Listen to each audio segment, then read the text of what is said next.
पड़ी थी। वकान अक्हल अलअैनैन, रसूलुल्लाह सल्लल्लाहु अलैहि वसल्लम की चश्मान मुकद्दस सुरमगी थी।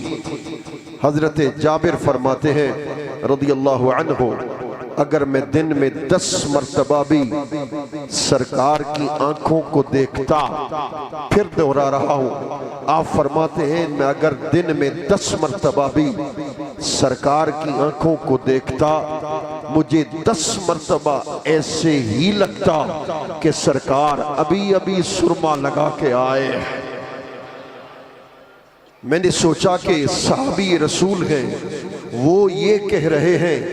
इसका जवाब मुझे मिला इमाम बकली की तफसीर अराइसुल बयान में। वो फरमाते हैं, हाथ जोड़ रहा हूं, तवज्जो के साथ बैठना है। वो फरमाते हैं ववजदक दाल्लन, ए ववजदक